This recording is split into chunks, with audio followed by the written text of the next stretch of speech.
The ambush happened at 4:17 p.m. on October 12, 2024, on Rockcastle River Road in the Daniel Boone National Forest, eastern Kentucky. The road was narrow, dirt and gravel carved between oak trees so old their roots had broken through the surface like arthritic knuckles. The SUV, a rented Ford Explorer with mud splattered across the wheel wells, moved slowly. Careful, the kind of careful that comes from driving unfamiliar terrain in unfamiliar country, where one wrong turn means an axle snapped against a boulder you never saw coming. Bryn Thornwell sat in the passenger seat. She was 34 years old, dark hair pulled back in a ponytail that had come loose somewhere around mile marker 12. Hazel eyes that shifted between green and brown depending on the light, and right now in the late afternoon shadow of the Cumberland Plateau, they were the color of river stones. She held a camera in her lap, a Canon C300 professional grade, the kind documentary filmmakers use when the story matters more than the budget. She'd been filming for 3 days, interviewing women, survivors, women who had been taken trafficked, broken, and somehow found the strength to speak about it on camera. Their faces wouldn't be shown, their names wouldn't be used, but their voices would be heard. That was Bryn's promise. That was her work. Jake Holloway drove. He was 29 thin, with the kind of beard that said he cared about craft beer and vinyl records. Sound engineer, good with a boom mic, better with silence. He knew when to ask questions and when to let the recorder run and capture the truth that lived in the pauses between words. Rachel Ashford sat in the back. She was 52, local. Kentucky-born, Tennessee-raised, Georgia-educated. A fixer in the best sense of the word. She knew people, knew who to call, who to trust, who to avoid. She'd connected Bryn with the women, made the introductions, built the trust that allowed cameras into rooms where cameras had never been welcome. They were driving back from the last interview. A woman named Delilah Cole, 26 years old, who had been held for 6 weeks in 2023 by a trafficking operation run by a man named Vincent Driscoll. Delilah had recanted her testimony to police. She'd said it was a misunderstanding. She'd signed a statement saying she went willingly, stayed willingly, left willingly. But on camera, with Bryn's lens pointed at the empty chair beside her and her voice recorded in clean, uncompressed audio, Delilah told the truth. They threatened my family. They showed me photos of my mother's house, my sister's apartment. They said if I testified, accidents happen. So I lied. I lied to the police, to the DA, to myself. But I can't lie anymore. Bryn had thanked her, had held her hand, had promised her that this story, her story, would matter. Now the SUV rounded a curve and Jake touched the brakes. 2 trucks blocked the road. Both Chevy Silverados, late model, mud-caked, parked nose to nose in a V that left no room to pass. On one side, the mountain wall rose steep and unforgiving. On the other, a drop into a ravine, choked with rhododendron and the sound of water moving somewhere far below. Jake stopped the SUV 30 yards out. 6 men stood between the trucks. They wore civilian clothes, jeans, work boots, flannel shirts over thermal undershirts. But they moved with coordination. Military coordination. The kind of movement that comes from training, from muscle memory, from having done this before in places where hesitation meant death. They carried rifles, AR-15 platform semi-automatic 30-round magazines. 2 of the men had pistols on their hips. One had a shotgun pump-action barrel sawed short enough to be illegal in 47 states. The man in the center was older than the rest. Gray hair cut short, a face that looked like it had been carved from the same stone as the mountains around them. Lean, but not weak. 60-something, maybe older. He walked with a limp, left leg favoring the right. The kind of limp that comes from shrapnel from a wound that healed wrong because there was no medevac, and the medic did his best with what he had. Vincent Driscoll. Bryn didn't know his name yet, but she would. Jake put the SUV in park. His hands were shaking, just slightly, just enough. Stay calm, Rachel said from the back seat. Her voice was steady, controlled. The voice of someone who had seen bad situations before and knew that panic makes them worse. Let me talk. The 6 men approached. Vincent walked in front. Slow, no rush. A man who controlled the situation controlled the tempo, and Vincent Driscoll had been controlling situations for 40 years. He stopped 10 feet from the driver's side door, motioned with 2 fingers. Jake rolled down the window. You're on private land, Vincent said. His voice was rough. Appalachian accents softened by years elsewhere. Military bases, deployments, places where accents get filed down to something universal. This road goes through property that belongs to Driscoll Mining. You need to turn around. Rachel leaned forward from the back seat. We're just passing through. We'll be off your land in 5 minutes. Vincent looked at her, then at Jake, then at Bryn. His eyes lingered on Bryn, on the camera in her lap, on the equipment bag at her feet. You've been filming, he said. Not a question. Documentary project, Bryn said. Her voice was calm, calmer than she felt. We have permits. We're not on your property. We're on a public forest road. Vincent smiled. It wasn't a warm smile. Public land ends half a mile back. You crossed onto mine about 8 minutes ago, which means you've been trespassing, which means I can detain you until the sheriff arrives, or we can handle this another way. He nodded to the men behind him. They moved fast. 2 on each side of the SUV, doors yanked open, hands reaching in. Jake shouted something. Rachel tried to pull away. Bryn felt fingers close around her arm hard, pulling her out of the passenger seat. She hit the ground. Gravel bit into her palms.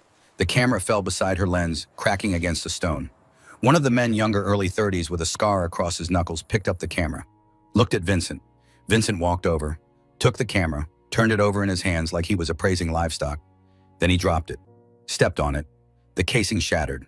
Circuits and glass and the guts of expensive equipment spreading across the dirt like a gut-shot animal. You don't have permits? Vincent said. You have questions. Questions about women who came through here. Women who made accusations. Women who recanted.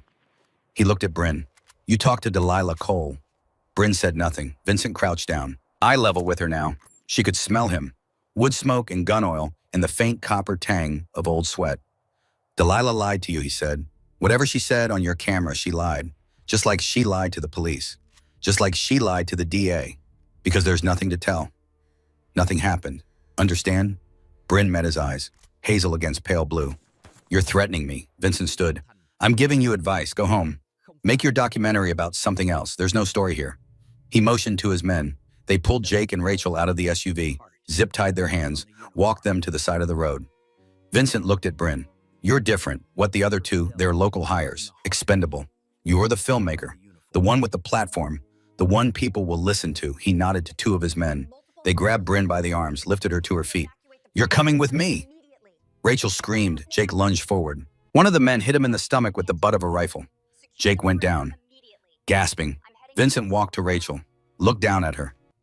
You walk back to town. You call whoever you need to call. You tell them Bryn Thornwell is a guest of Driscoll Mining. She'll be released when I'm satisfied this documentary project is over. No police, no FBI, no media. You bring anyone official, she dies. Understand? Rachel nodded, tears streaming down her face. Good. Vincent turned to his men. Cut them loose. Let them walk. One of the men cut the zip ties. Jake and Rachel stood there, frozen, watching as 2 of Vincent's crew pushed Bryn toward one of the trucks. Bryn looked back, looked at Rachel. Tell my sister. Vincent stopped, turned. Your sister Bryn said nothing. Vincent walked back to her, grabbed her chin, forced her to look at him. You have a sister. Bryn pulled away. Not your business. Vincent smiled again, that same cold smile. Everything's my business. What's her name? Bryn stayed silent. Vincent shrugged. Doesn't matter, we'll find out. He nodded to his men. They loaded Bryn into the truck, slammed the door. Vincent walked to the edge of the road, looked down into the ravine, then back at Rachel and Jake. You have 6 miles to the nearest town. Start walking.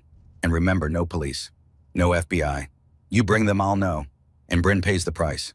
The truck started, engines rumbling. They turned, pulling a 3-point turn on the narrow road and drove deeper into the mountains.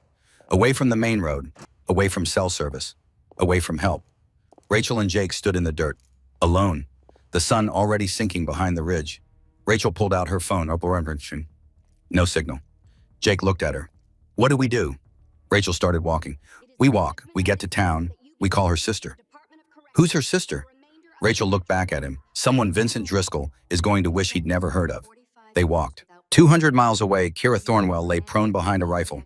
The rifle was a Barrett M107A1. 50 caliber semi-automatic, effective range 1,800 meters.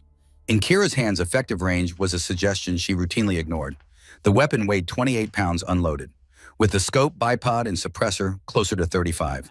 She'd been lying behind it for 2 hours, breathing, waiting, letting her body settle into the ground until she and the rifle and the earth became one continuous system with one purpose: to hit a target 1,600 meters away. The target was a steel plate, 12 inches in diameter, painted white. It sat on a berm at the far end of the range, a private facility on 200 acres of woodland outside Fort Campbell, Kentucky. The kind of place that didn't advertise, didn't have a sign, didn't want customers who weren't serious. Kira was serious. She came here 3 times a week, Monday, Wednesday, Friday, same time. 2 p.m. to 6 p.m., 4 hours of shooting, not plinking, not recreational. Shooting the way a concert pianist practices scales. Repetition, refinement, the elimination of error until what remained was pure execution. She wore digital camouflage civilian pattern. Plate carrier, no plates. Gloves fingerless so she could feel the trigger. Shooting glasses, clear lenses. Hearing protection, electronics so she could hear the wind and the birds and the small sounds that told her when conditions changed. Her spotter, a man named Hale, sat beside her. He was 58, former Marine Scout sniper, retired after 24 years and 2 Purple Hearts. He worked at the range now, teaching, consulting, mostly just watching people who thought they could shoot learn how much they didn't know. Kira was the exception.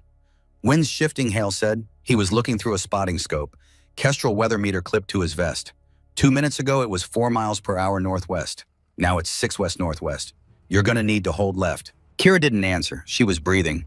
4 counts in through the nose, 4 counts hold, 4 counts out through the mouth. Her heart rate was 52 beats per minute, resting rate for a distance runner. She wasn't a distance runner, she was a shooter. And shooters learn to control their bodies the way some snipers controlled battlefields. Completely. She adjusted. The scope was a Night Force AT, ACR. Magnification set to 25 times. At this distance, the target filled a quarter of her field of view. Crosshairs settled on the center. She felt the wind on her face, felt it in her bones. Calculated the drift, the drop, the variables that live between the muzzle and the target. She exhaled.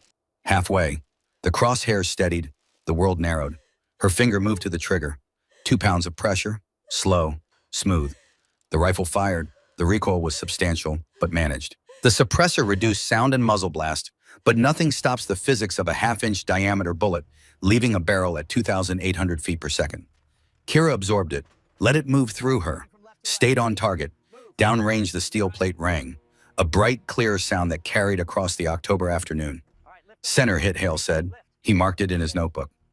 That's 14 in a row. Kira didn't celebrate, didn't smile, just chambered another round, settled back into position. The 15th shot was the only one that mattered because it was the next one. She was lining up when her phone rang. Kira ignored it. The phone was in her pack 20 feet behind her, turned to vibrate so it wouldn't disturb her shooting. But Hale heard it. He glanced back. You gonna get that? He asked. No. Could be important. If it's important, they'll leave a message. The phone stopped ringing. 10 seconds of silence.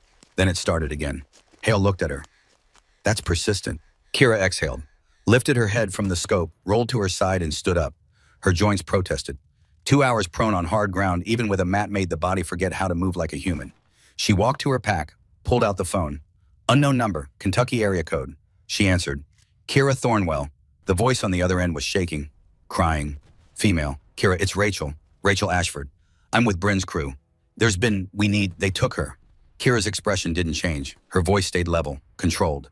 The voice of someone who had received bad news before and knew that the first 10 seconds determined everything that came after. Who took her? Men. 6 of them. Blocked the road. They said the leader said his name was Vincent Driscoll. He said Bryn was trespassing. He took her. Put her in a truck. Told us if we called police, she'd die.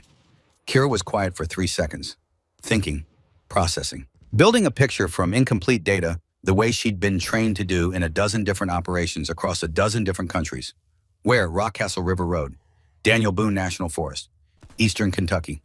They drove north, deeper into the mountains. When? An hour ago, maybe an hour and 10 minutes. We've been walking, just got cell service. Kira looked at her watch, 4:28 p.m. She ran calculations. Distance, terrain, time. Vincent Driscoll. The name was familiar, not personally but professionally. A file she'd seen, a briefing she'd attended. Somewhere in the 7 years she spent doing work she couldn't talk about for agencies that didn't officially exist. Is Bryn hurt? Kira asked. Rachel sobbed. I don't know. They pushed her around, broke her camera, but she was alive when they took her. Kira, she said to tell you. She said, tell my sister. Kira closed her eyes, breathed. When she opened them, they were different, colder, focused. The way a laser focuses light into something that can cut through steel. Listen to me carefully, Kira said. Get to the nearest town. Call FBI. Ask for Agent Rebecca Moss, Knoxville Field Office. Tell her exactly what you told me. Tell her Kira Thornwell will contact her directly in 2 hours. Do not call anyone else. Do not talk to media. Do not do anything until you hear from me. Understand? Rachel's voice was small. Kira, how do you know all this? How do you know who to call? Kira didn't answer the question, just repeated herself. Do you understand? Yes, good. Kira hung up. She stood there for 5 seconds. Phone in hand, the October sun warm on her face. Birds singing in the trees behind the range. the smell of gunpowder and cut grass and the distant sweetness of autumn leaves beginning to turn. Then she walked back to the shooting line. Hale looked up. Everything okay? Kira picked up the Barrett, began breaking it down. Fast, efficient. Muscle memory from 1,000 repetitions in 100 different environments. No, she said. Need help? No. Hale watched her work. He'd known Kira for 3 years. She came to the range, she shot, she left. She didn't talk about herself, didn't talk about her past. But Hale had been in the Marine Corps long enough to recognize someone who'd been in the life. The way she moved, the way she handled weapons, the way she looked at terrain with eyes that were always mapping fields of fire and egress routes and danger areas. He'd asked once, just once, "Where'd you serve?" She'd looked at him, smiled, a small sad smile, places that don't officially exist. He never asked again. Now she finished packing the rifle, slung her pack, looked at Hale. "I need to go. I'll be gone for a few days. Maybe a week." Hale nodded. "Everything all right with your family? No, but it will be." She walked to her truck, a Ford F-25, a four-wheel drive, crew cab, dark gray, mud tires. A vehicle built for work, not show. She loaded her gear into the bed, locked the rifle case, climbed into the driver's seat. She didn't start the engine immediately, just sat there, hands on the wheel, thinking. Vincent Driscoll. The name pulled a file from her memory, a briefing, FBI Anti-Trafficking Task Force. She'd consulted on it 2 years ago, after she left the service but before she'd fully committed to the fiction that she was done with operational work. The briefing had been in Knoxville, a conference room with bad coffee and worse lighting. Agent Rebecca Moss had run it. Moss had shown photos, surveillance footage, financial records, a trafficking ring operating in the Appalachian region, women taken from truck stops, bus stations, small towns where nobody asked too many questions, moved through back roads in mining country into Canada, sold, disappeared. The operation was run by a man named Vincent Driscoll, former Army Ranger, dishonorably discharged 2005. Reason for discharge, conduct unbecoming. Translation, something bad enough that the Army wanted him gone but not public enough to warrant a court-martial. Moss had said they'd raided his compound twice. Both times he'd been tipped off. Both times they'd found nothing. No evidence, no victims, just an old mining operation and a man who knew his rights. Kira had looked at the surveillance photos, at Vincent's face, had seen something familiar in his eyes. Not recognition, but a type. The kind of man who'd taken something good service duty brotherhood and twisted it into something else when the world didn't give him what he thought he deserved. She'd told Moss that Vincent would never stop, that men like him didn't stop because they didn't know how, that the only way to end it was to remove him completely. Arrest, trial, prison, or a bullet. Moss had thanked her, said they'd keep trying. Now he had Bryn. Kira started the truck, pulled out of the range, drove south, toward Georgia, toward home, toward the one person who would understand what she was about to do and why she had no choice. Her father. The Thornwell house sat on 4 acres of pine and oak outside Savannah, Georgia. Single story. Brick. Built in 1974 by Garrett Thornwell when he came back from his first Coast Guard deployment and married Elaine Mercer in a small church with 40 people and a reception that lasted until dawn. Elaine was gone now. Cancer. 2019. 5 years ago. Garrett had scattered her ashes in the Wilmington River, where they'd taken their first boat ride together, where he'd proposed, where he'd taught their twin daughters to swim and fish and read the water the way sailors read the sea. The house was quieter without her, emptier, but Garrett kept it the way she'd left it. Photos on the walls, her books on the shelves, the quilt she'd been sewing still folded on the chair in the bedroom where she used to sit and work while he read beside her. Garrett was on the porch when Kira pulled into the driveway. He sat in a rocking chair, a shotgun across his lap. Not because he expected trouble, because old habits from old deployments die hard, and men who spent years standing watch never fully learn how to sit without a weapon in reach. He was 67, tall still though age was pulling him down, the way gravity pulls everything down eventually. Broad shoulders but thinner than they used to be. Hair silver gray, cut military short. Face weathered, lined the kind of face that comes from decades of salt air and sun and the weight of command. His hands shook, just slightly. Parkinson's, early stage. Diagnosed 6 months ago. The tremor was worse in the mornings, better in the evenings, always there as a reminder that the body, like everything else, had a service life. He stood when Kira got out of the truck. Walked down the porch steps. Slowly, carefully. The left knee didn't bend the way it used to. Shrapnel. Beirut, 1983. A piece of steel the size of a dime that the Navy surgeons couldn't fully remove without risking the nerve. So it stayed, and Garrett walked with it for 41 years, a souvenir from a war that never ended for the people who fought it. Kira walked to him, They didn't hug. The Thornwells weren't huggers. But she stood close. Close enough that he could see her face clearly. Close enough that she could see his. "What happened?" he said. Not a question. "Bryn's been taken." Garrett's jaw tightened. "By who?" "Vincent Driscoll." Garrett didn't move, didn't speak, just stood there looking at his daughter, and Kira saw something flicker across his face, recognition. Grief. Old pain that had calcified into scar tissue but never fully healed. "Marcus Driscoll's brother," Garrett said quietly. "You know him?" "I know of him. Marcus died in Beirut. The barracks bombing, October 23rd, 1983. I was there. I pulled 12 Marines out of the rubble. Marcus wasn't one of them." Kira waited. Garrett walked back to the porch. Sat down. Kira followed. Sat beside him. "Marcus and Vincent were twins," Garrett said. "Both enlisted in the Marines, both stationed in Beirut. When the truck bomb hit the barracks, I was in the building next door. The blast threw me through a window. When I came to the barracks was gone. Just rubble. 4 stories of concrete and steel pancaked down into a pile 20 feet high." He paused, rubbed his knee. "I started pulling people out. Anyone I could reach, anyone still breathing. 12 men. I got 12 out before the fire spread and the structure shifted and command ordered everyone back. Marcus Driscoll was still in there. I could hear him, screaming. I tried to go back. My CO tackled me, held me down, said the building was coming down and I'd die for nothing." Garrett looked at Kira. "Marcus died. Vincent watched from the field hospital. Watched me pull out 12 Marines, but not his brother. After that, something broke in Vincent. He blamed the Corps, blamed command, blamed me. He finished his enlistment, got out, disappeared for a while, joined the Army, became a Ranger, got discharged in 2005. Conduct unbecoming. I heard rumors, nothing confirmed, that he'd gone dark, criminal. I didn't think about him much after that. Until now," Kira said. Garrett nodded. "He took Bryn to hurt you, to hurt me. 41 years later, he's still carrying Marcus." Kira was quiet for a moment. Then she said, "I'm going to get her back." "I know." Garrett stood, walked inside. Kira followed. He led her to the back bedroom, the one that used to be hers and Bryn's when they were growing up.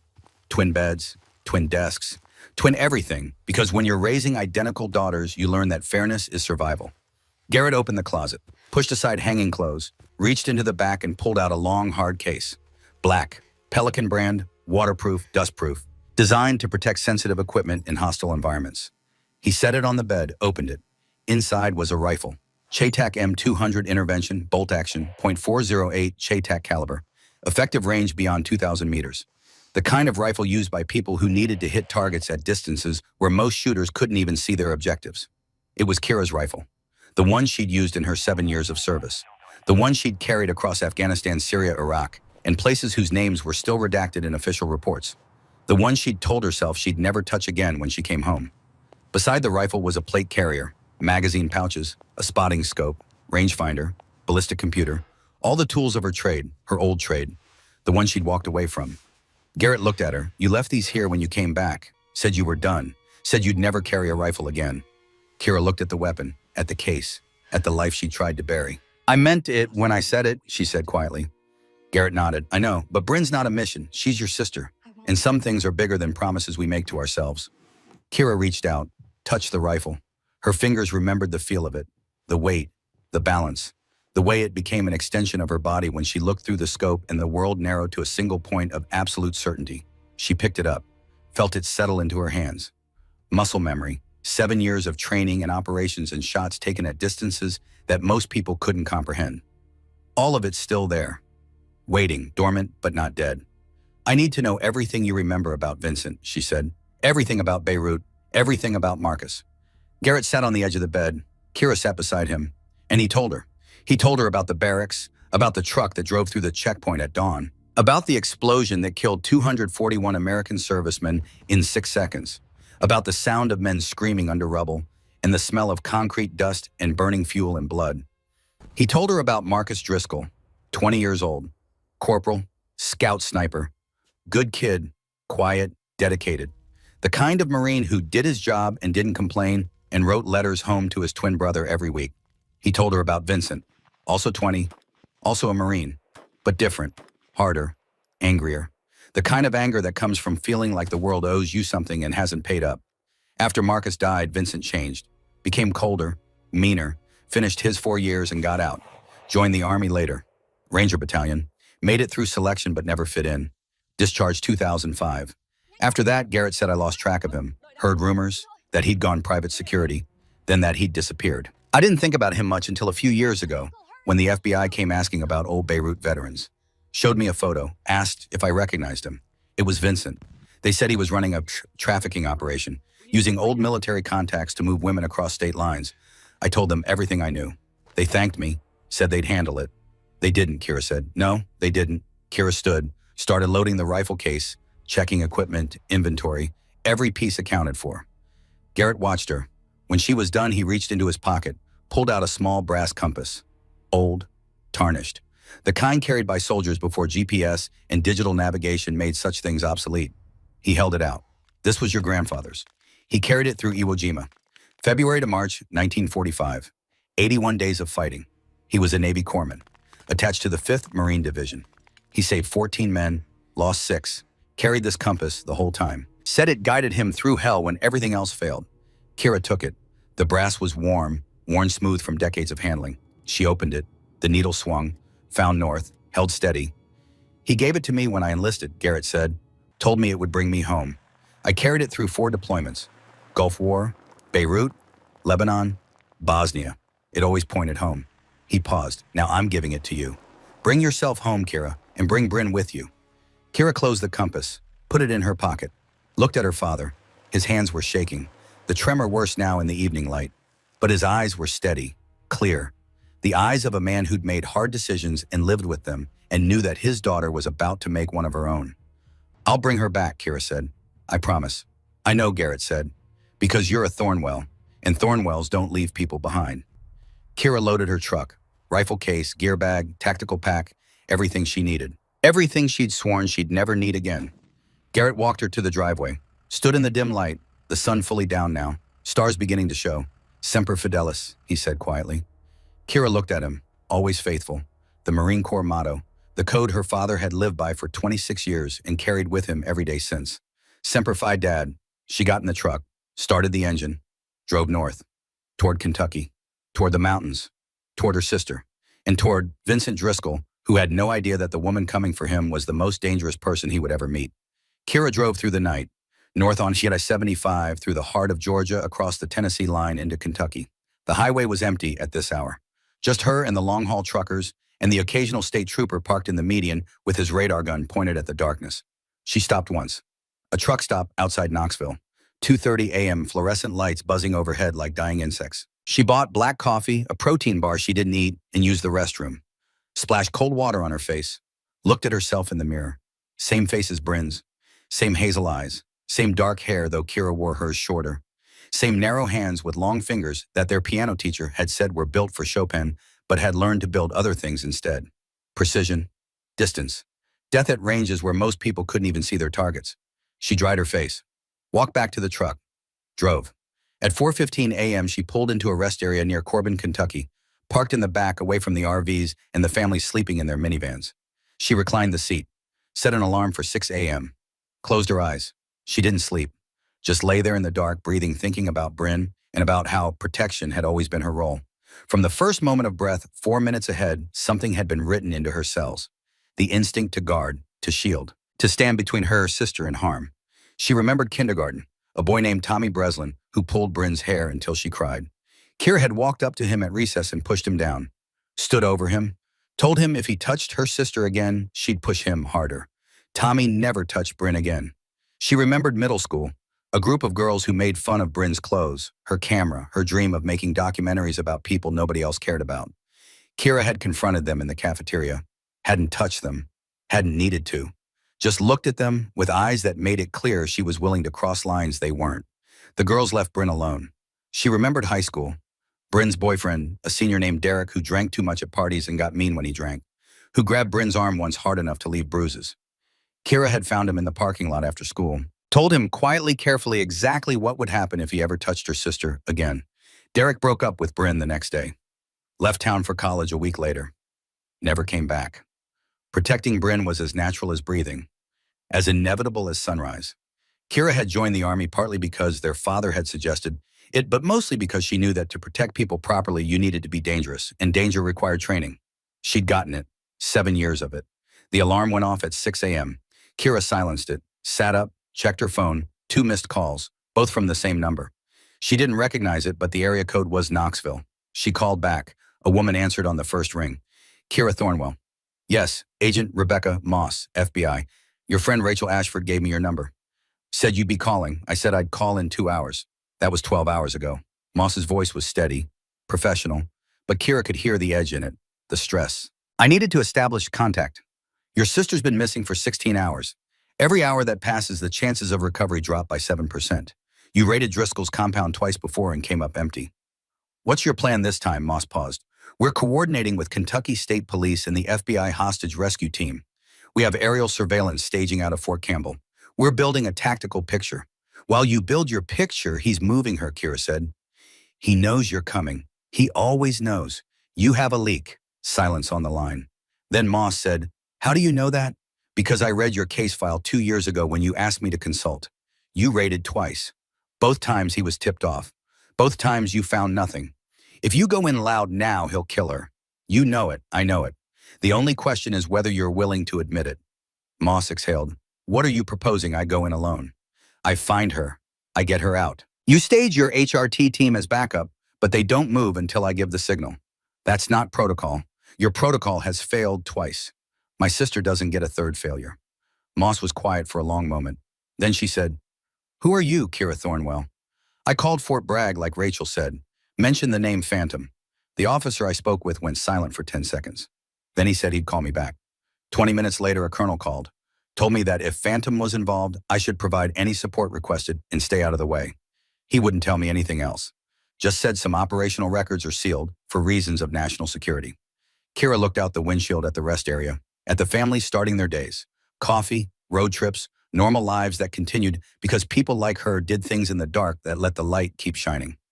I did work for agencies that don't confirm or deny operations, Kira said. That work is over, but the skills remain. And right now, those skills are the only things standing between my sister and a shallow grave in the Appalachian Mountains. Moss said, if I agree to this, I need parameters, rules of engagement, accountability. My only rule is I bring Bryn home alive. How that happens is my decision. And if Driscoll resists, then he learns what happens when you take something that doesn't belong to you. Moss was quiet. Then I need to meet you, face to face, before I commit resources. Kira checked the time. Where? Knoxville field office. 9 a.m. I'll be there. Kira hung up, started the truck, drove south toward Knoxville.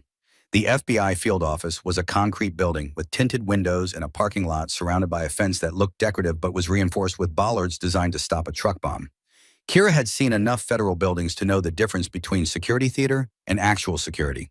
This was actual security. She parked in the visitor lot, walked to the entrance. A receptionist behind bulletproof glass checked her ID.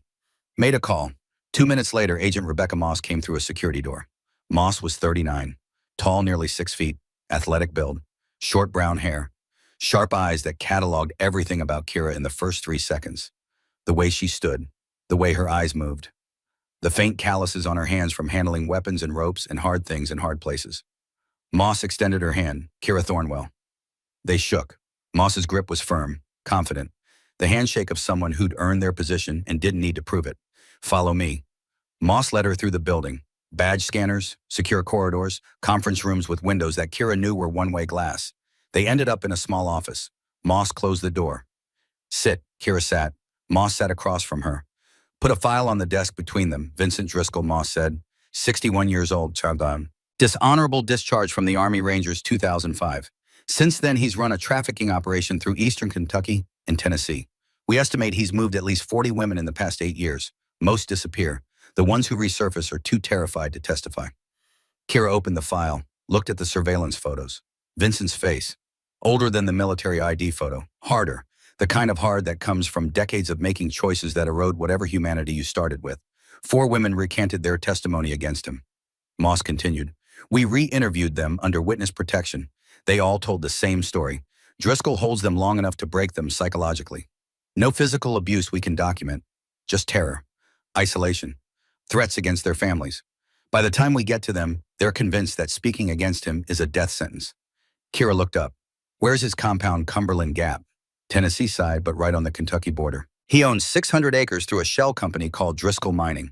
It's registered as an inactive coal operation, but we have satellite imagery showing regular vehicle traffic, thermal signatures indicating occupied structures. We know he's there. We just can't prove what he's doing there. You've tried twice. Moss's jaw tightened. Both times we had warrants. Both times we coordinated with local law enforcement. Both times we showed up to empty buildings and a man claiming he was just running a legitimate business. No victims, no evidence, nothing. Because someone told him you were coming. Moss nodded slowly. We have a leak, somewhere in the coordination chain. State police, local sheriff, federal prosecutors, I don't know. But Driscoll has a source, which means any official action is compromised before we start. Which is why I go alone, Kira said. Moss leaned back in her chair, studied Kira. Tell me about Phantom, that's classified. The colonel at Fort Bragg said you were the best sniper of your generation. Maybe the best ever. He said you made shots that other people thought were impossible. He said you operated in places that don't exist on maps and did things that don't exist in official records. He also said you left the service 3 years ago and haven't been operational since.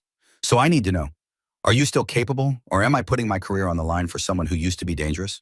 Kira met her eyes. Yesterday I put 14 consecutive rounds into a 12-inch target at 1,600 meters. I can navigate hostile terrain. I can survive in field conditions for extended periods.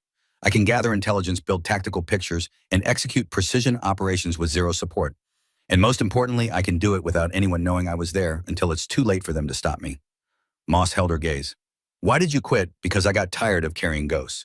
How many? Kira didn't answer. Moss nodded. Fair enough. She opened a drawer, pulled out a tablet, brought up satellite imagery. This is Driscoll's compound. 12 structures. Main house here. Bunkhouses, storage, garage. We count at least 40 men, maybe more. They're armed. They patrol. They have radios. If you go in there, you'll be outnumbered 40-1. I've worked with worse odds. This isn't Afghanistan. This is American soil. If you kill American citizens, even criminals, there will be consequences. I'm not planning to kill anyone. Moss raised an eyebrow. Then how do you plan to extract your sister from a compound with 40 armed men? Kira leaned forward, pointed at the satellite image. What's the terrain around the compound? Moss zoomed out. Forest, mountains. The compound sits in a valley. Ridge lines here, here, and here. Elevation changes of 400 to 600 feet. Kira studied the image. Calculated distances, angles, fields of fire. What's the range from this ridge to the compound? Moss measured with the tablet's tools. Approximately 1,200 meters. Kira nodded. That's my position. I observe from there. Map their patterns, find where Bryn is being held. Then I create a situation that allows your HRT to move in and extract her. By yourself, yes. With a rifle, yes. Moss closed the tablet. You want me to authorize a single operator precision fire mission on domestic soil against American citizens. I want you to stage your team and be ready to move when I give the signal.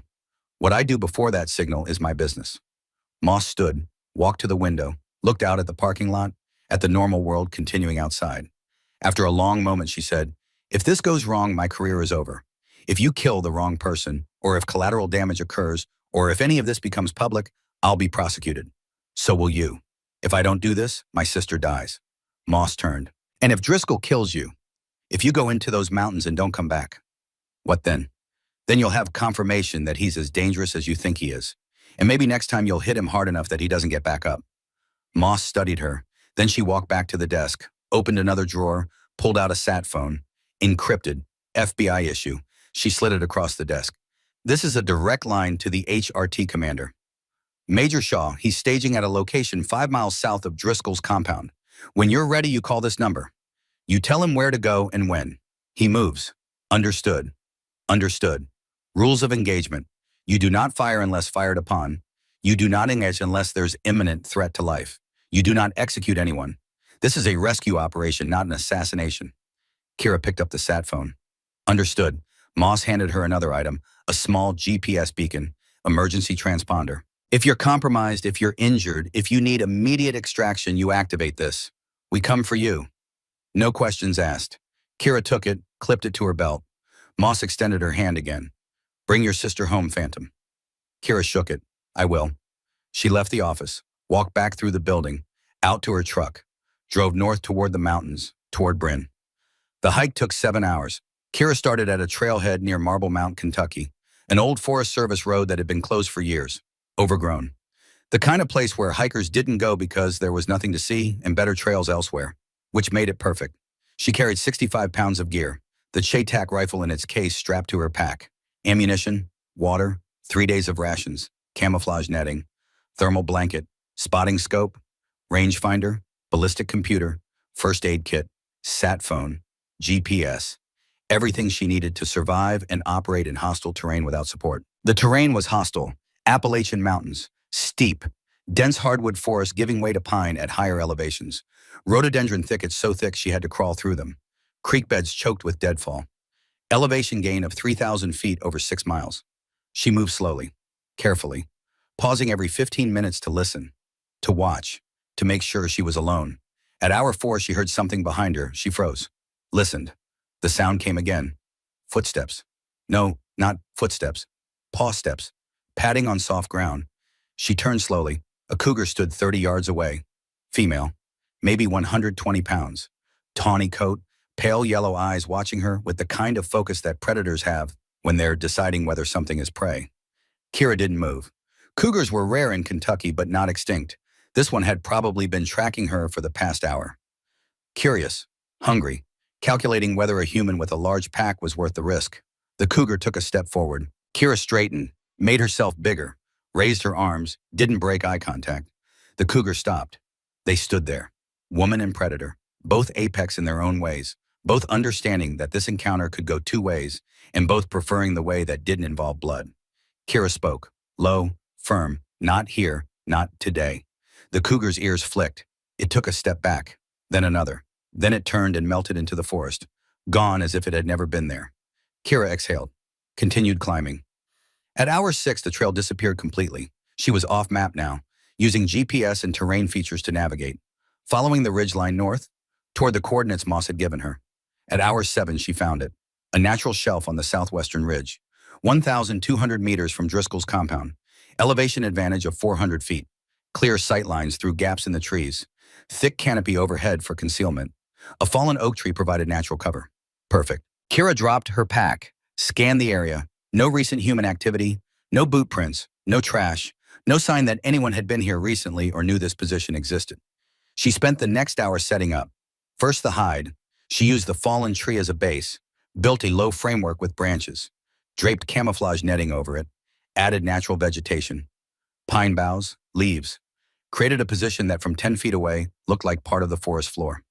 Second to the rifle, she assembled the Chaytak, mounted the scope, attached the bipod, loaded a magazine, chambered a round, confirmed 0 by dry firing at a distant tree. Everything felt right, balanced. The rifle was an extension of her body, always had been. Third observation, she pulled out the spotting scope, set it on a small tripod, aimed it toward the compound, and there it was. 1,200 meters away down in the valley, Vincent Driscoll's operation. 12 buildings just like Moss had said. Main house, 2-story metal roof. 6 smaller structures that looked like bunkhouses.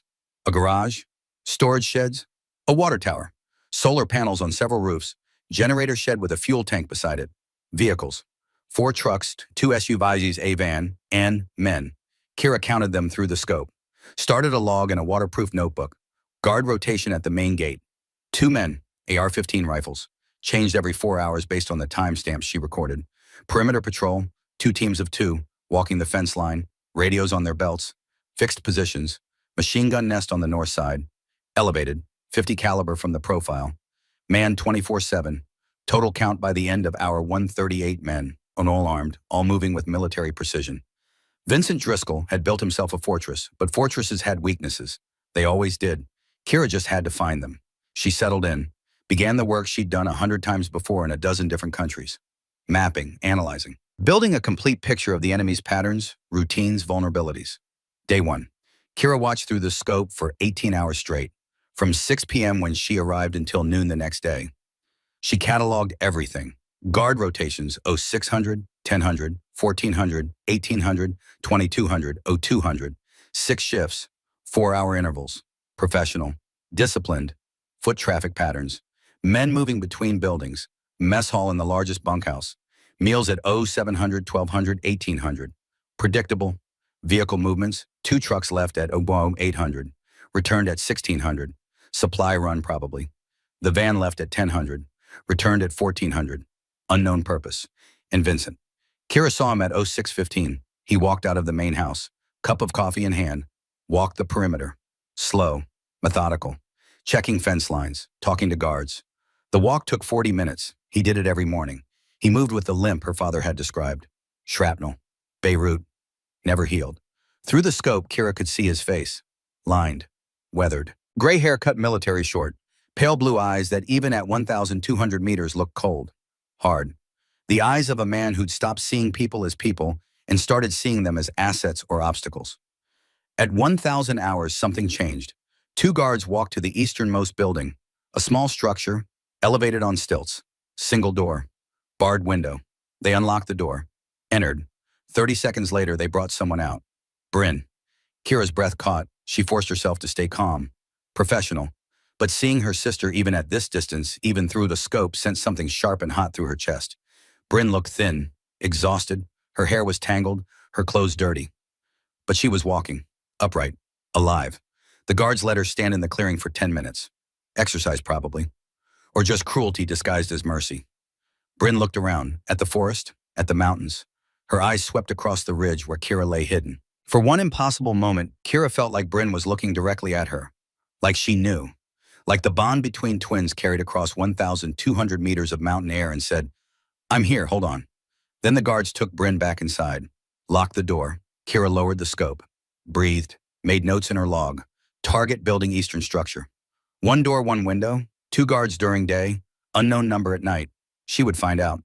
At 1,400 hours, the weather changed. Dark clouds rolled in from the west. The temperature dropped 15 degrees in 30 minutes. Wind picked up. By 1,500, it was raining. Not a gentle rain, a mountain storm. Thunder echoing through the valleys. Lightning striking peaks close enough that Kira could smell ozone. Rain coming down in sheets that turned the forest floor into a stream and the ridge into a mudslide. Kira pulled the thermal blanket over herself and the rifle. Stayed low.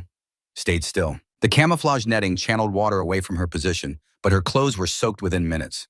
The temperature continued to drop. 50 degrees. Then 45. Then 40.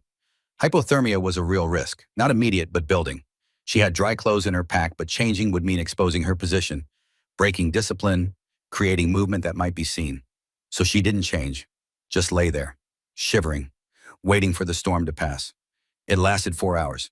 By 1900, the rain had stopped. The temperature stabilized at 48 degrees. Kira was shaking uncontrollably. Her fingers were numb.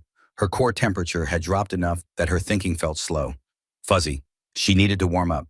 She ate a protein bar, drank water, did isometric exercises under the thermal blanket, tensing and releasing muscle groups, generating heat without creating visible movement. It took an hour, but slowly her core temperature came back up. The shaking stopped. Her mind cleared. She went back to the scope. Night had fallen. The compound was lit by floodlights, generators humming. Kira switched to thermal imaging.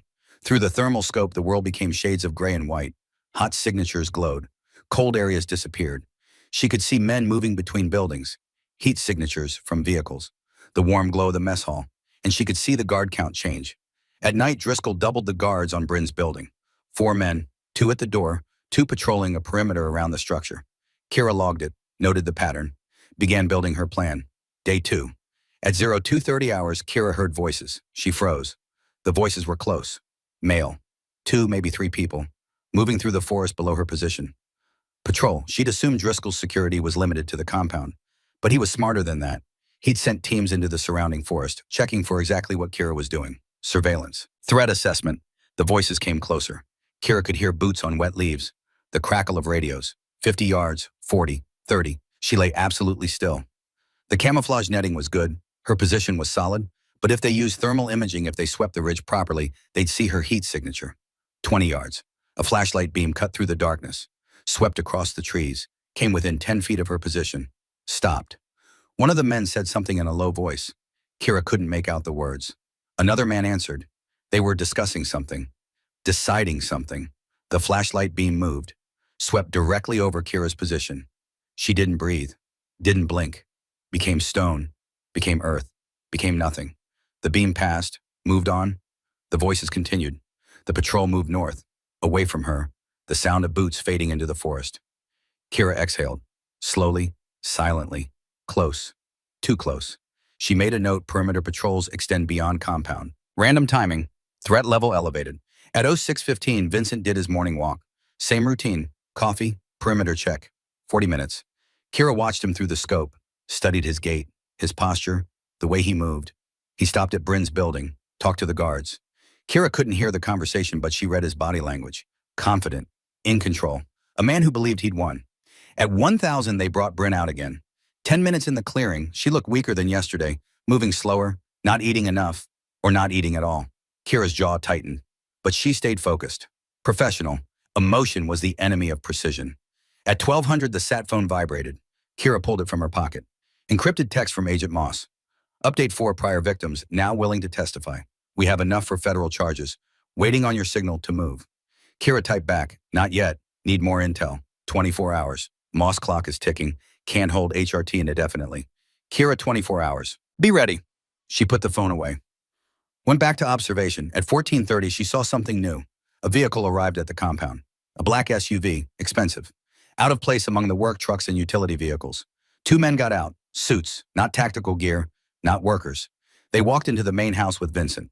30 minutes later, they came out. Shook hands with Vincent. Left. Kira logged it. Noted the license plate through the scope. Sent it to Moss via encrypted text. Moss replied 20 minutes later. Plate registered to a law office in Lexington. Attorney named Gerald Proctor. He represents high-level criminal defendants. No arrests, no charges. Clean record. Kira understood. Vincent was preparing. Lawyers meant he knew law enforcement was circling. Meant he was building his defense. Meant time was running out. At 1800, Kira heard something on the radio intercept she'd been monitoring. She'd set up a scanner tuned to common tactical frequencies. Most of what she heard was mundane. Guard check-ins, meal announcements. But at 1800, something different. Vincent's voice. Scratchy over the radio, but unmistakable. Titan perimeter. Phantom protocol. She's out there. Kira's blood went cold. He knew. Not that she specifically was there, but that someone with her skill set might be. Someone called Phantom, which meant he'd researched Bryn. Found out about her sister. Found out about Kira's past. Found out enough to be ready. Another voice on the radio, thermal sweeps every 30 minutes. Double watch on the asset. The asset. Bryn. Kira made a decision. She couldn't wait 24 hours. The situation was deteriorating. Vincent was preparing for her. Every hour increased the risk. She needed to move tonight. At 2,000 hours, her sat phone rang. Not a text, a call, she answered. Thornwell. Kira, it's your father, Dad. Not a good time, I know. Agent Moss came to the house. Told me what you're doing. Told me you're going in alone. That's the plan. Garrett's voice was steady, calm. The voice of a man who'd commanded sailors through storms and wars and crises. Beirut, 1983. I waited for orders. I followed protocol. 12 men died while I waited. When I finally went in on my own, I saved who I could. They court-martialed me for it. Disobeying orders. Unauthorized action. I know, Dad. The charges were dropped when the survivors testified. When they said I did the right thing, even if it wasn't the authorized thing. Garrett paused. You're doing the right thing, Kira. Don't wait for authorization. Don't wait for perfect conditions.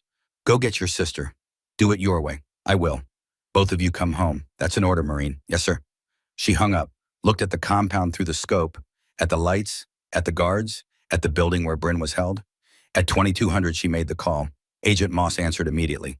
Kira, I'm going in tonight. 2300 hours. I need HRT staged and ready to move on my signal. 10-minute window from first shot to extraction. Moss was silent for a beat. You're sure Vincent knows someone's coming? He's preparing. If I wait, he'll either move Bryn or kill her. I move tonight or I lose her. What's your plan? I create chaos, disable their communications, destroy their vehicles, pin their fighters. When they're disorganized and blind, your team moves in from the east. Extracts Bryn and any other hostages. I provide cover fire until you're clear. Rules of engagement. I won't kill anyone unless Bryn's life is in immediate danger. Every shot is precision, non-lethal, suppression and distraction only. Moss exhaled. Major Shaw and his team will be in position by 2230. When you fire your first shot, they move. Understood? Understood. Kira. Moss's voice softened slightly. Bring her home. I will. Kira hung up, checked her watch. 22:05 hours. 55 minutes until execution. She began final preparations. Loaded magazines, checked the rifle, confirmed 0, calculated firing solutions for priority targets. Communications equipment, vehicles, guard positions. She pulled out her father's compass, opened it. The needle swung, found north, pointed home. She whispered to the darkness, I'm coming, Bryn. Hold on. At 2300 hours, Kira Thornwell, call sign Phantom, put her eye to the scope. The crosshairs settled on the compound's communications tower. She breathed. In, out. Slow. Controlled. The world narrowed to a single point. Her finger moved to the trigger, and the night exploded. The first shot broke at 2300 hours and 3 seconds. The bullet crossed 1,200 meters of mountain air in 1.9 seconds. Kira watched through the scope as the round struck the communications tower antenna array dead center. Metal exploded. Sparks showered down. The entire structure shuddered and collapsed sideways, taking the satellite dish with it. In the compound below, every radio went silent at once. Kira chambered the next round. Smooth, mechanical. The bolts cycled with a precision born from 10,000 repetitions. She shifted aim, breathed, fired. The second shot hit the backup communications array mounted on the roof of the main house. More sparks, more metal fragments raining down.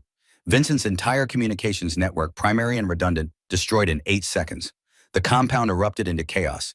Men poured out of the bunkhouses, grabbing weapons, shouting, trying to use radios that no longer worked, trying to coordinate without communication. Panic spreading like fire through dry grass. Kira shifted targets. The generator shed, large diesel unit that powered the compound's electrical system. She'd studied it for 2 days, knew exactly where the fuel line connected to the engine. Third shot, the fuel line ruptured. Diesel sprayed across the generator housing. The engine sputtered, died. Every light in the compound went dark. 40 men suddenly blind, deaf, confused. Kira switched to thermal imaging. Through the scope, the world became heat signatures and shadows. She could see men running, see them colliding with each other, see the beautiful mathematics of chaos theory playing out in real time. Fourth shot, fifth shot, both tires on the lead truck. The vehicle sagged. Useless. Sixth shot, seventh shot, the second truck. Same result. Eighth shot, the SUV's engine block. The round punched through the hood and buried itself in the cylinder head. That vehicle wasn't driving anywhere without a complete rebuild. Men were firing now, wild shots into the darkness, no targets, no direction, just fear turned into muzzle flashes, bullets snapping into trees half a mile from Kira's position.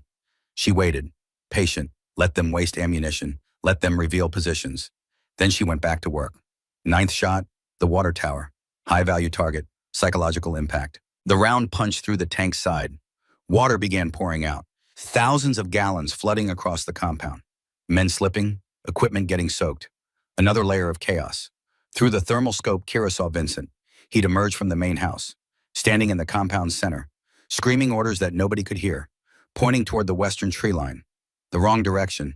The acoustic echoes off the mountain walls made the shots sound like they originated from the west, when Kira was shooting from the southwest.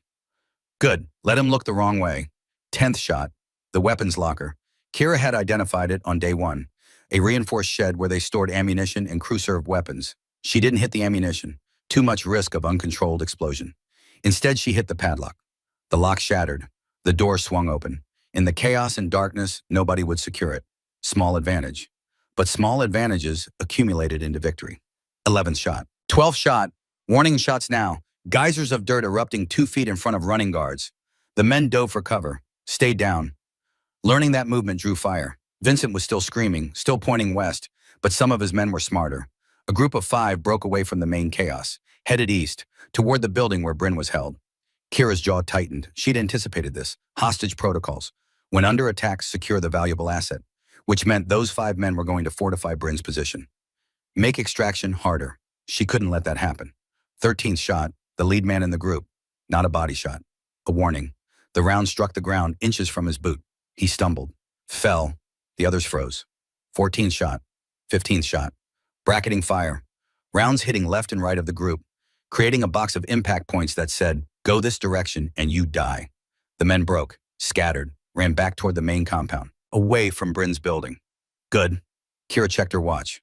3 minutes since first shot. Major Shaw's HRT team would be moving now. 6 minutes out.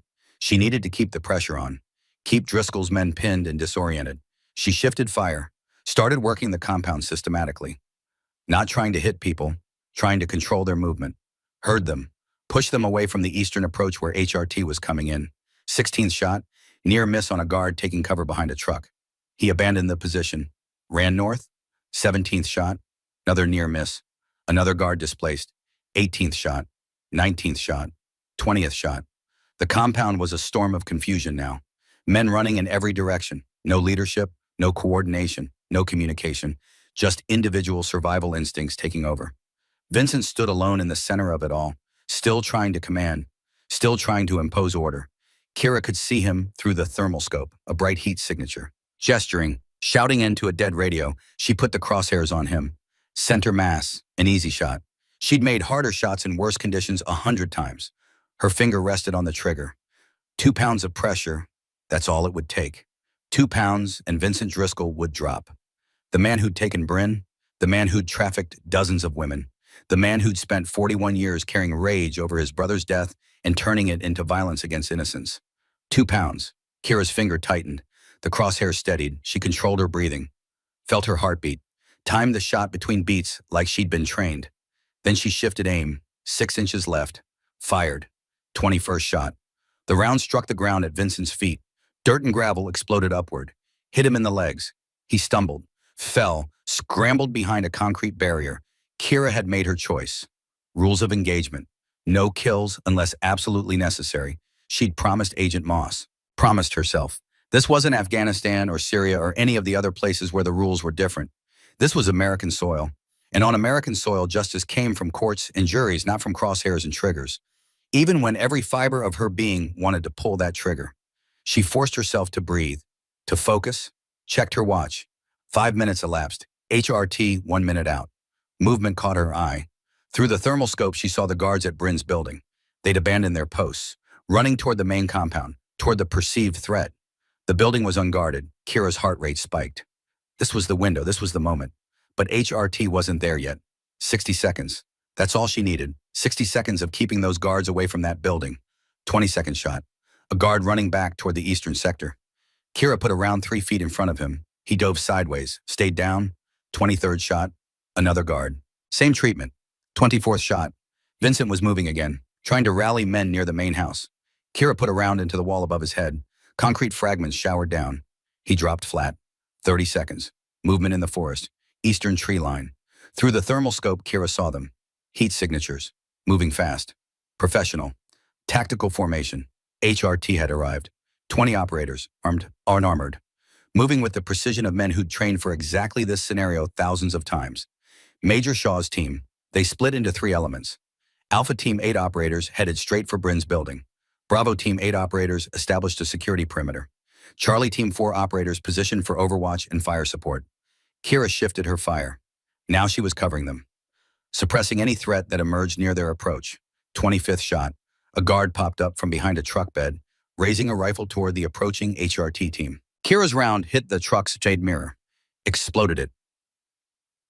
The guard dropped back down. 26th shot. Another guard. This one's smarter, using proper cover. Kira couldn't get a clean warning shot, so she hit his rifle. Impossible shot. Moving target. Low light. 1,200 meters. The round struck the rifle's upper receiver, tore it out of his hands. The weapon clattered across the ground. The guard stared at his empty hands. Fled. Alpha Team reached Bryn's building. 4 operators breached the door. Controlled explosion. Flash bang. The building lit up white. Then they were inside.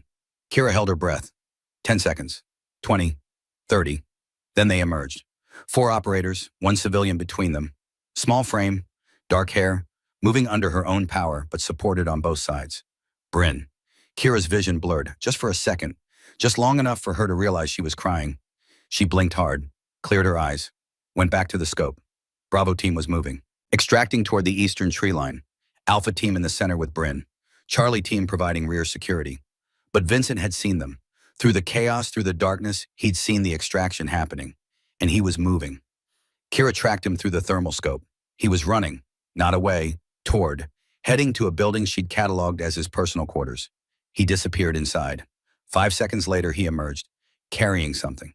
Kira zoomed in, enhanced the image. Her blood went cold.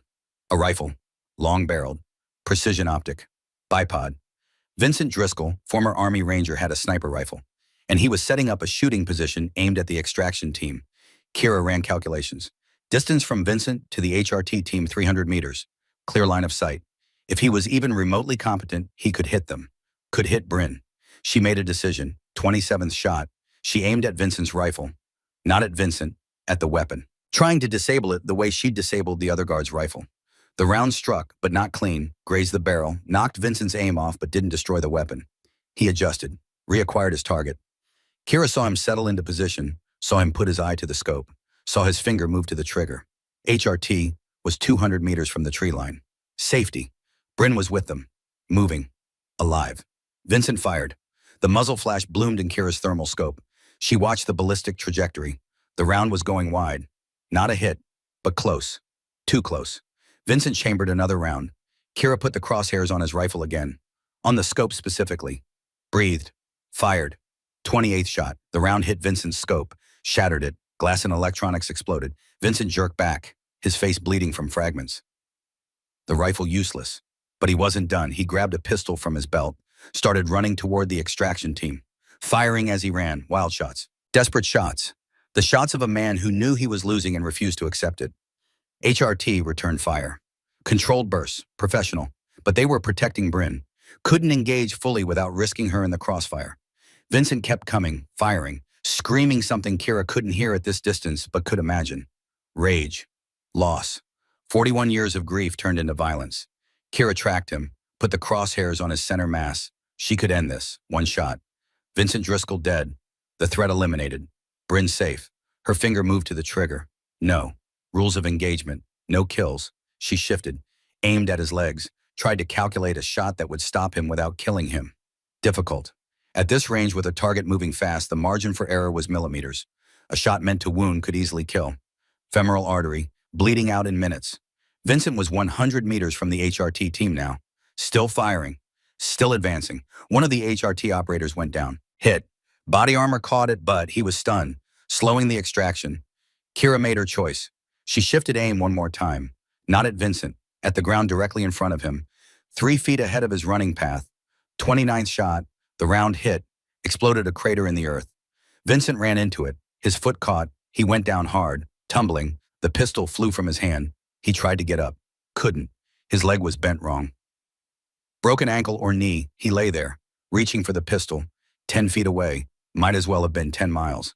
HRT kept moving, reached the tree line, disappeared into the forest. Bryn was safe. Kira lowered the rifle, let out a breath she'd been holding for what felt like hours. Her hands were shaking, not from fear, from adrenaline, from relief, from the weight of decisions made at the speed of thought with consequences that would last lifetimes. She checked her count. 29 shots fired, 14 more in the magazine, 0 casualties. Through the scope, she watched Vincent, still on the ground, still reaching for the pistol, still refusing to accept what had happened. Around him, the compound was a wreck. Vehicles disabled, communications destroyed, water flooding, guards scattered and demoralized. Sirens in the distance. Local law enforcement. State police. Coming in now that the shooting had stopped. Moss would have coordinated it. Cleanup, arrests, evidence collection. Kira's work was done. She began breaking down her position, collected every shell casing, all 29, packed the rifle, folded the camouflage netting, sanitized the area. Within 20 minutes, there was no evidence she'd ever been there. No trace, no proof. Phantom had come and gone, like always. She shouldered her pack, took one last look at the compound through the spotting scope. Vincent was being loaded onto a stretcher by paramedics, hands zip-tied, legs splinted, going to a hospital and then to a cell. Good. Kira turned, started the long hike back down the mountain, toward the trailhead, toward her truck, toward home. The extraction point was a clearing 3 miles east of Driscoll's compound. Major Shaw's HRT team had set up a temporary staging area. Medical triage, communications hub, 3 armored vehicles waiting for transport. Agent Rebecca Moss was there when Kira emerged from the forest at 0430 hours. The sky was beginning to lighten. Dawn coming, a new day. Moss walked up to her, looked her over. You're intact. Kira nodded. Where's Bryn? Moss pointed to one of the vehicles. Medical tent beside it. She's being checked out. Dehydrated, minor abrasions, exhausted, but alive, unharmed. Kira walked toward the tent. Moss followed. 29 shots, Moss said. I had spotters with thermal imaging watching the entire operation. 29 precision shots, 0 casualties. You disabled an entire compound without killing a single person. I've been in the Bureau for 16 years. I've never seen anything like it. Kira didn't respond. She reached the tent, pulled the flap aside. Bryn was sitting on a cot, wrapped in a thermal blanket. An EMT was checking her vitals. She looked up when Kira entered. For a moment, neither of them moved, just looked at each other. 2 women with the same face, the same eyes, the same heartbeat that had started 4 minutes apart in a hospital in Savannah during a thunderstorm. Then Bryn stood, crossed the tent, threw her arms around Kira. They held each other. Neither spoke. Words weren't necessary. 34 years together. 3 days separated by mountains and men with guns and fear and hope and the absolute certainty that one would always come for the other. Finally, Bryn pulled back, looked at her sister. Her eyes were red, wet, but not from fear, from relief, from gratitude, from something bigger than language. 7 years, Bryn said quietly. You were gone for 7 years. You never told me where. Never told me what you did. Just that you were a sniper. Just that you served. Kira nodded. Bryn's voice was steady, controlled. But Kira could hear the emotion underneath. They told me, the FBI agents, when they pulled me out. They said my sister was providing overwatch. They said I was safe because Phantom was watching. She paused. That's you, Phantom. Yes, they said you're the best. Maybe the best there ever was. Kira looked away. I was good at my job. Bryn reached out, took Kira's hand. How many shots did you fire tonight? 29. Kira could see where this was going, could see the question forming. The question she didn't want to answer, but knew she couldn't avoid. How many people did you kill? Kira met her sister's eyes. None. Bryn stared at her. What I fired 29 times. I disabled communications, destroyed vehicles, suppressed guards, controlled movement, created chaos. But I didn't kill anyone. Why not? Because you wouldn't have wanted me to. Bryn's eyes filled again, tears streaming now. She didn't try to stop them. I don't understand. Vincent had me. He was going to sell me, move me to Canada, make me disappear. He's a monster. You could have killed him. You could have ended it. Kira sat down on the cot. Bryn sat beside her. Kira was quiet for a moment. Then she said, you make documentaries about people, about survivors, about women who've been trafficked and abused and broken. You give them voices. You show the world their humanity. You believe every person's story matters, even the people who hurt them, even the monsters. She looked at Bryn. If I had killed Vincent to save you, you would have carried that, known that people died because of you. And I won't put that weight on you. I'll carry what I have to carry. But you don't carry my ghosts. Bryn was crying openly now. She leaned her head on Kira's shoulder. 4 minutes. You were born 4 minutes before me. Dad always said you came out ready for a fight. Kira put her arm around her sister. He should have said I came out ready to protect you. They sat there, in a medical tent in the Kentucky mountains at dawn. Two halves of the same whole. Reunited. Safe. After a while, Moss came back. We need to transport you both to Knoxville. Debriefing. Medical evaluation. Statements. Bryn looked up. What happens to Vincent Moss's expression was hard.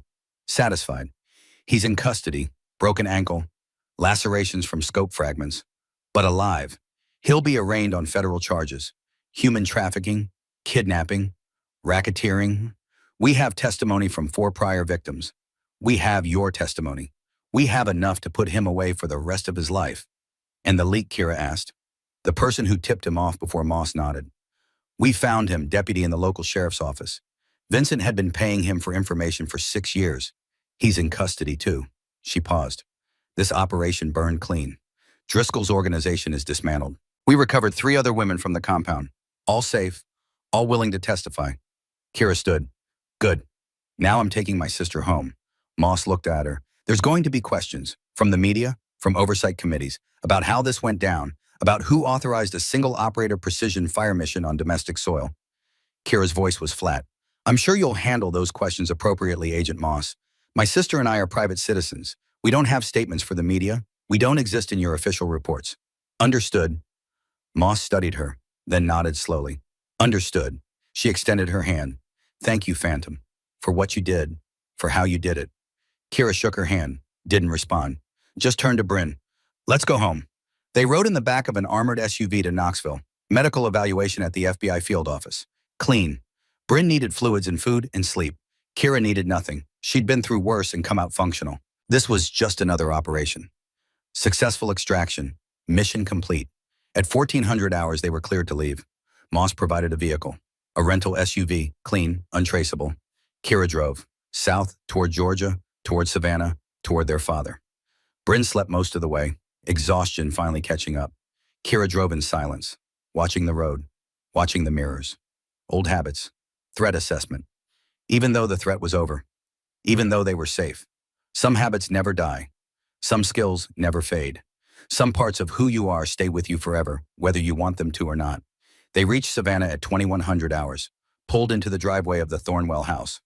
The porch light was on. Garrett was there, sitting in his rocking chair, shotgun across his lap, waiting. He stood when they got out of the vehicle, walked down the steps. Slow, careful, hands shaking slightly. But his eyes were clear, bright, wet. Both his daughters. Home. Safe. Bryn ran to him, hugged him. Garrett held her, stroked her hair, whispered something Kira couldn't hear. Then he looked at Kira over Bryn's shoulder. Nodded once, a small nod, but it carried everything. Pride, gratitude, understanding. Kira nodded back. Mission accomplished, Dad. Both of us home. Like you ordered. Garrett smiled. Semper Fi, Kira. Semper Fi. They went inside. Garrett made coffee. They sat at the kitchen table. The same table where they'd eaten breakfast as children. Where they'd done homework. Where they'd learned about the world from a father who'd seen the worst of it and still believed in the best. Bryn told her story. 3 days in captivity. Vincent's questions. His threats. His obsession with revenge against Garrett for not saving Marcus. How he'd planned to make Garrett feel the loss Vincent had felt for 41 years. Garrett listened, his hands wrapped around his coffee mug, shaking, but listening. When Bryn finished, she looked at Kira. Tell me about the 7 years. Tell me about Phantom. Kira was quiet. Then she said, I enlisted when I was 21. 2 years after you started film school, I qualified for sniper training, got selected for special operations, worked with Delta, with JSOC, with agencies that don't have names. I operated in Afghanistan, Iraq, Syria, other places. I was good at it, very good. I made shots that saved lives, American lives, allies, civilians, people who would have died if I hadn't been there. How many, Bryn asked? Operations, hundreds. Shots taken more than I can count. Targets eliminated. Kira paused. 117 confirmed, give or take. Bryn absorbed that. And you quit. Why? Kira looked at her coffee. Because I saw your face on a video call 3 years ago. Saw you looking at me, and I knew you could see it. The weight, the ghosts, the part of me that was breaking under the things I'd done and seen. And I couldn't keep doing it. Not if it meant losing myself. Not if it meant losing you. Garrett reached across the table, put his hand on Kira's. You did the right thing, coming home, building a life. But you also did the right thing going back. For Bryn, for your sister. That's what we do. We protect our own. They talked until midnight. Then Garrett sent them both to bed. Their old room, twin beds still there, untouched, waiting. Kira lay in her bed, staring at the ceiling. Bryn was already asleep, breathing steady, safe. Kira's phone buzzed. Text message. Agent Moss. Driscoll arraigned this afternoon, denied bail, trial set for 6 months. Prosecution confident. 4 victims testifying, plus your sister.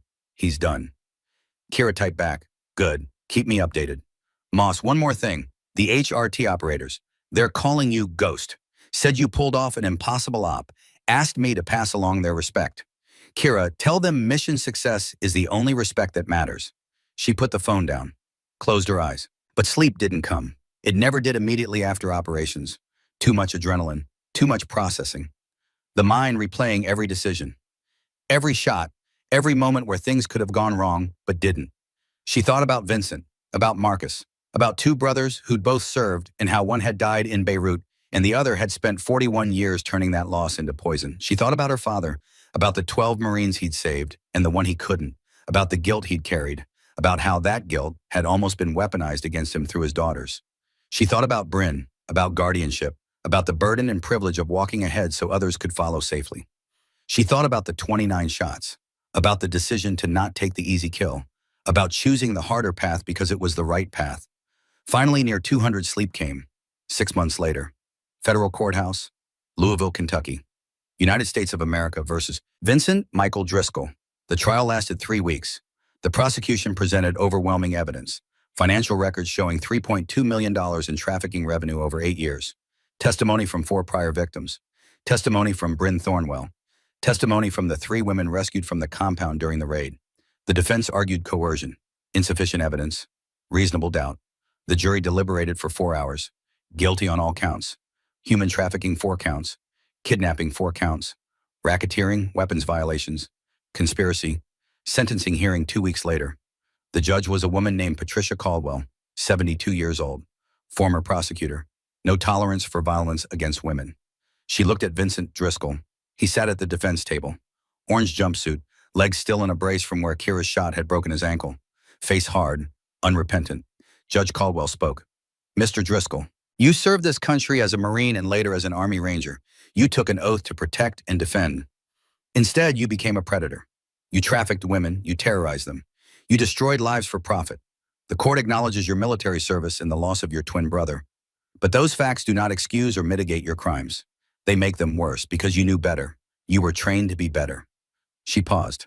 Let the words settle. This court sentences you to 45 years in federal prison without possibility of parole. You will serve this sentence at AX Florence, a supermax facility in Colorado. You will have the rest of your life to contemplate the choices you made and the lives you destroyed.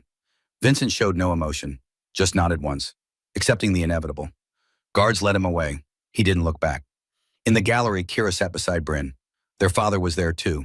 In the row behind them, Bryn squeezed Kira's hand. It's over. Kira nodded. Yes, it's over.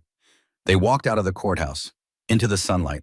Louisville in late spring, warm, bright. The kind of day that reminded you the world kept turning no matter what happened in courtrooms and compounds and mountains. Agent Moss was waiting on the steps. She approached Kira. A moment they stepped aside. Bryn and Garrett waited near the car. Moss spoke quietly. I wanted to tell you in person. The 4 victims you helped save, they're all in protective relocation. New identities, new lives, safe, and the 3 women from the compound. One's in nursing school, one's working as a paralegal. One's a victim's advocate now, helping others. Good, Kira said. Moss hesitated. Then, there's something else. We found evidence during the investigation. Photos, documents. Driscoll kept records of everyone he trafficked, going back 12 years. We've identified 37 women. Most we can't locate, but we're trying, using your sister's documentary as a template, giving them a voice, a chance to come forward safely. Tell Bryn, she'll want to help. I will. Moss paused. One more thing, off the record. You saved lives that night, not just your sister, not just the 3 women in the compound, but every woman Driscoll would have taken in the future, every family that would have been destroyed. You did that without firing a single lethal shot. That's something special. Kira looked at her. I did what I had to do. No, you did what you chose to do. There's a difference. You chose the hard path, the disciplined path. You could have killed him, should have by most people's standards. But you didn't, because you're better than that. She extended her hand. Thank you, Phantom, for everything. Kira shook her hand, didn't respond, just turned and walked back to her family. They drove home to Savannah, Garrett in the passenger seat, Bryn in the back, Kira driving. Somewhere around Macon, Bryn spoke. I'm finishing the documentary about the victims, about trafficking, about survival. I want to tell the whole story. Kira glanced in the mirror, including what happened to you, especially what happened to me, because someone came for me, someone who could have killed but chose not to. That's part of the story too. Restraint, discipline, choosing the right path even when it's harder. You're not going to use my name. Bryn smiled. No, I'm going to call her Phantom, a guardian who operates in the shadows, who protects without needing recognition, who saves lives and then disappears. People should know that guardians like that exist. Kira didn't argue. If it helped other victims come forward, if it prevented even one more woman from being taken, then it was worth it. They reached Savannah at sunset. The house was exactly as they'd left it. Garrett's house, their childhood home, the place they'd always come back to. Garrett made dinner. Simple. Grilled chicken, vegetables, salad. They ate on the porch, watching the sun go down, watching lightning bugs appear in the yard. After dinner, Bryn went inside to call her production company, to start planning the documentary. Garrett and Kira sat on the porch, in the rocking chairs, in the warm Georgia evening. Your mother would be proud, Garrett said. Both of you, strong, capable, good. Kira rocked slowly. I think about her, about what she'd say if she knew what I did, what I was. Garrett was quiet for a moment. Then he said, she knew. She always knew. Mothers know, and she was proud. Told me so. Said you were doing what you were meant to do, protecting people, making the world safer. She never doubted you, even when I came home broken, especially then. Because it meant you were human, meant you cared, meant you felt the weight of what you'd done. She said that was the difference between a warrior and a killer. Warriors carry the weight, killers don't. They sat in silence, rocking, listening to the night sounds, frogs, crickets, the distant sound of traffic on the highway. Finally, Garrett spoke again. What now? For you, Kira thought about it. The rifle was back in the closet, cleaned, maintained, ready if ever needed again. But she hoped it wouldn't be. Hoped she could leave it there. Leave Phantom in the past where it belonged. I go back to my life, she said.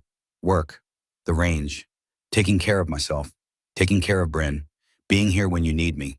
And if something happens, if someone threatens your family again, then I do what I've always done. What you taught me to do. I protect them, whatever it takes. Garrett nodded, reached over, put his shaking hand on her arm. You're a good daughter, Kira, a good sister, a good Marine, even if you never wore the uniform officially. Semper Fidelis lives in here. He tapped his chest, not on a uniform. They rocked, watched the stars come out. Somewhere in the house, Bryn was on the phone, animated, excited, planning, creating, telling stories that needed to be told.